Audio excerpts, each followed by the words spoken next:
vous faire part de mon expérience et de mes réflexions suite aux enseignements de Sidi Chir, sur la nefs, qu'elle a sanctifié son secret.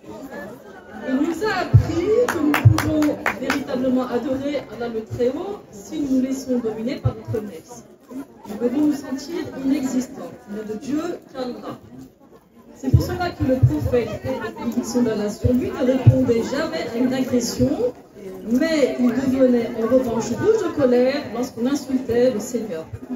Il n'avait pas de considération pour lui, il en avait uniquement pour Allah. Mais comment faire pour savoir si je suis dominée par ma nefs? Pour ma part, j'analyse mes émotions comme la colère, le sentiment d'orgueil, la jalousie, car elles sont révélatrices de la manifestation de ma nefs.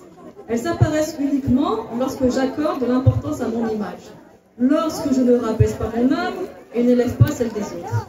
Ainsi, Sidi Chir nous a conseillé de faire uniquement notre état de conscience, de seulement nous occuper de notre ton. Par conséquent, si je m'énerve contre une personne parce que j'estime qu'elle a élevé le ton sur moi, en réalité, ce n'est que mon interprétation. Je ne dois pas rejeter la faute sur l'autre. Si je me suis énervée, c'est parce que ma nefs a été touchée, c'est par orgueil. Allah et son prophète nous a recommandé de maîtriser notre colère et d'être patient. Alors, comment acquérir ces qualités si je rejette la faute sur l'autre? Aussi, comme nous l'a enseigné Sidi Chir, tout le bien vient d'Allah. Il ne faut jamais se vanter d'avoir fait du bien. Ainsi, si nous arrivons à maîtriser notre colère, c'est uniquement parce qu'il nous a donné une grâce, une baraka. C'est pourquoi il faut sans cesse lui être reconnaissant. Il peut ou pas nous accorder la sérénité dans ces types de situations. Mais j'ai remarqué que plus je le mets dans ma priorité et plus il me facilite.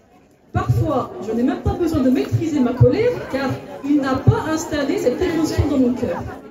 En revanche, si ce n'est pas le cas, si je dois faire un combat contre moi-même pour réussir à me maîtriser, je dois alors remettre en question ma proximité avec le Seigneur et la place que je lui accorde. Enfin, comme nous l'a appris Sidi Chir, la nefs est parfois très subtile. C'est pour cela qu'il faut sans cesse interroger nos intentions, pour savoir si elles sont dirigées vers Dieu.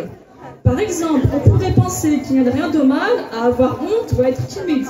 Mais en réalité, tout dépend de nos intentions. Si nous ressentons le sentiment de honte devant les hommes et pas devant Dieu, c'est peut-être l'une des manifestations des facettes de notre nefs.